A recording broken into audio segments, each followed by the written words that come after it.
Chapter 11. Why does God allow suffering? Of what does the Bible really teach? How God caused the suffering in the world. Has God caused the suffering in the world? What issue was raised in the Garden of Eden? How will God undo the effects of human suffering? So moving on to 1 and 2.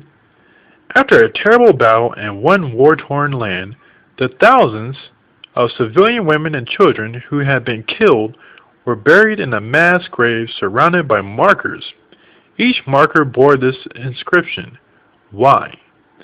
Sometimes that is the most painful question of all. People ask it sadly when war, disaster, disease, or crime takes their innocent loved ones, destroys their home, or brings them untold suffering in other ways. They want to know why such tragedies befall them. Why does God allow suffering? If Jehovah God is all-powerful, loving, wise, and just, why is the world so full of hatred and injustice? Have you ever wondered about these things yourself? 1 and 2.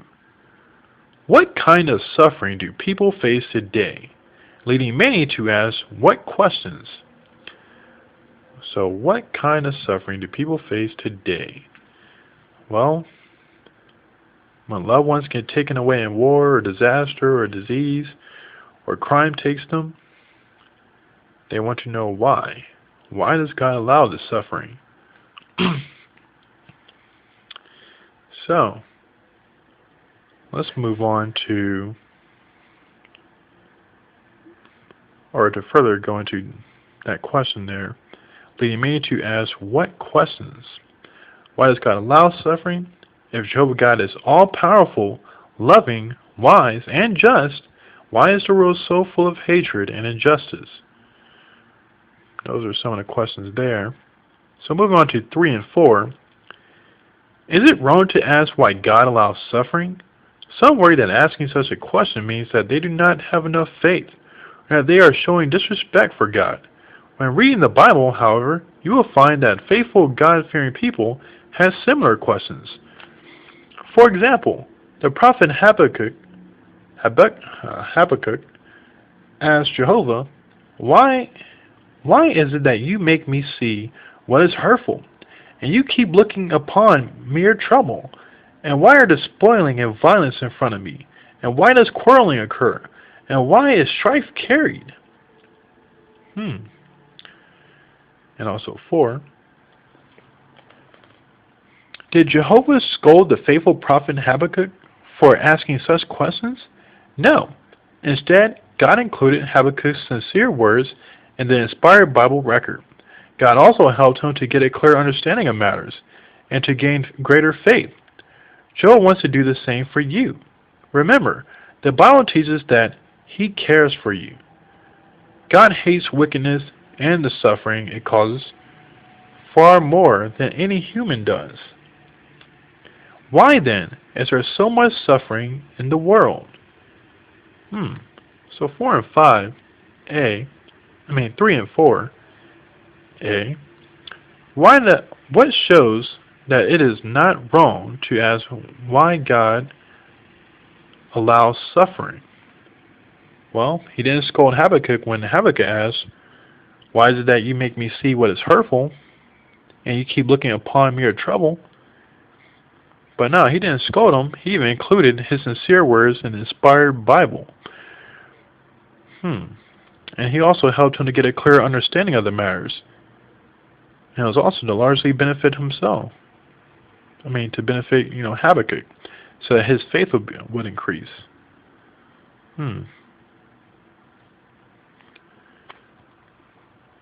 So, how does Jehovah feel about wickedness and suffering? Well, God hates wickedness and the suffering it causes far more than any human does. Because as we see at 1 Peter 5:7, He cares for you. So moving on to, let's actually touch in Isaiah 55 8, 9. Our first one, Isaiah 55. Isaiah 55. Isaiah 55, 8 and 9. Isaiah 55, 8 and 9.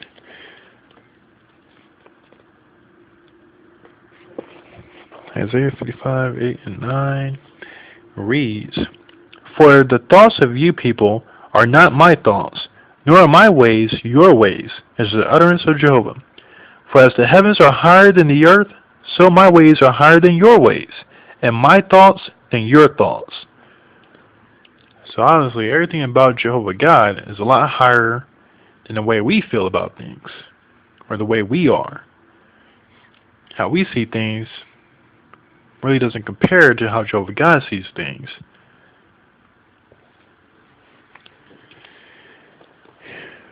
So moving on to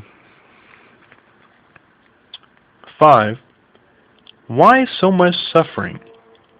But before we do, let's take a look at our picture illustration. Jehovah will end all suffering.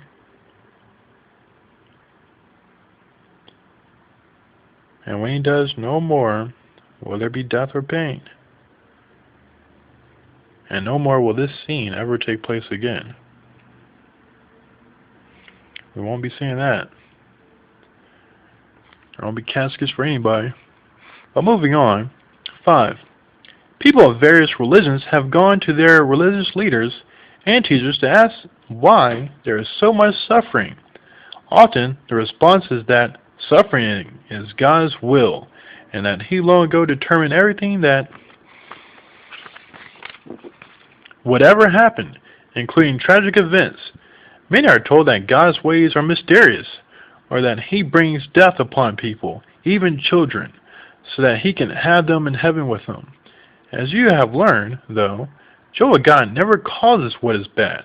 The Bible says, Far be it from the true God to act wickedly, and the Almighty to act unjustly. I really like that one. I'm going to have to remember that for myself. In Job 34:10, I would definitely like to use that one day in one of my responses. But yes, let's go and touch on that question number 5. What reasons are sometimes offered to explain human suffering? But what does the Bible teach? Well, some of the responses people get about why does God allow suffering is that it is God's will and that He already predetermined everything that's bound to happen. It is fate. You must die so you can become an angel. And children, kill off all the children so that they can be angels. But the Bible clearly says, Far be it from the true God to act wickedly, and the Almighty to act unjustly. So we know that is not true. None of that. It's just not true that He would kill you so that you could become an angel, or that that your death was just fated. That's just not true, because obviously that would be wickedly. So, saying that we can move on, let's move on to 6. Do you know why people make the mistake of blaming God for all the suffering in the world? In many cases, they blame Almighty God because they think that He is the real ruler of this world. They do not know a simple but important truth that the Bible teaches. You learn that truth in chapter 3 of this book. The real ruler of this world is Satan, the devil. That's no secret. It's right there. So, 6. Why do many people make the mistake of blaming God for the suffering in the world? Because they do not know one simple truth that the Bible teaches. But it's the important truth that the real ruler of this world is Satan the devil. Many people don't know this. So they think, since God is ruling the world, why is He allowing all this badness to happen? All the deaths? Why is He allowing all this? But really, Jehovah God is not. The real person who's causing all of the destruction and the distress is Satan the devil. So, let's go on to 7. 7 and 8. The Bible clearly states, the whole world is lying in the power of the wicked one. When you think about it, does that not make sense? The world reflects the personality of the invisible spirit creatures who is misleading the entire inhabited earth. Satan is hateful, deceptive, and cruel, so the world under his influence is full of hatred, deceit, and cruelty. That is one reason why there is so much suffering. A second reason why there is so much suffering is that, as discussed in chapter 3, mankind has been imperfect and sinful ever since the rebellion in the Garden of Eden. Sinful humans tend to struggle for dominance, and this results in wars, oppressions, and suffering. A third reason for suffering is time and unforeseen occurrence. In a world without Jehovah as a protective ruler, people may suffer because they happen to be in the wrong place at the wrong time. So how much for that to be the case? So 7 and 8a, how does the world reflect the personality of its ruler? Well, we can see that people reflect Satan and devil in general.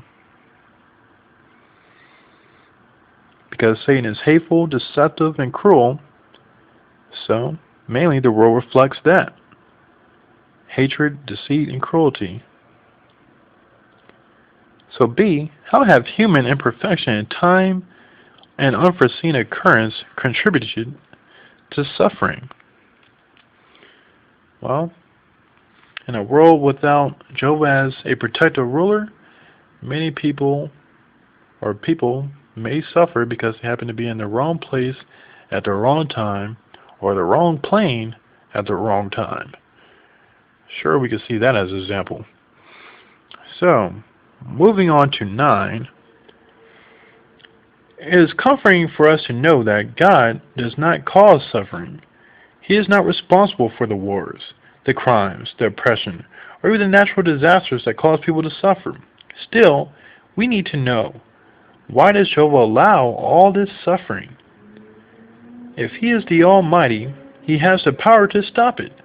Why then does He hold back? The loving God that we have come to know must have a good reason. So, 9. Why can we be sure that Jehovah has a good reason for allowing suffering to continue? Because we know Jehovah God has the power to stop it. So if He has the power to stop it, but we still see that suffering is still happening, obviously He must have a very good reason to not be acting right now. So let's find out that reason. Moving on to 10. A vital issue is raised.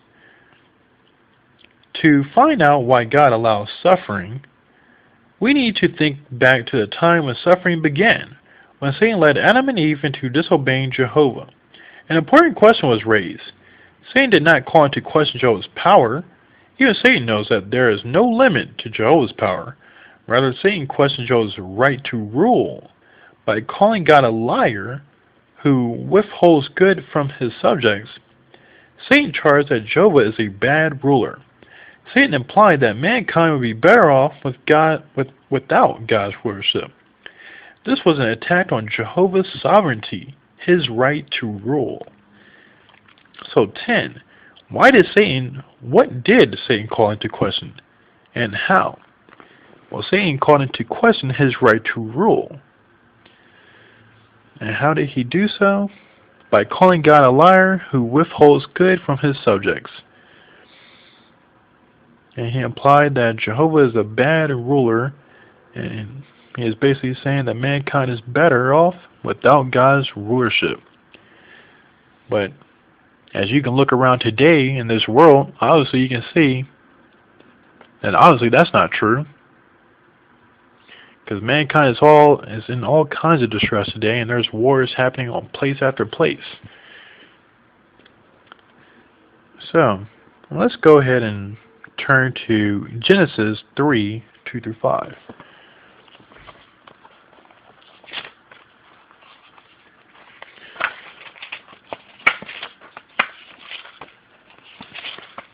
Genesis 3:2-5. At this the woman said to the serpent, of the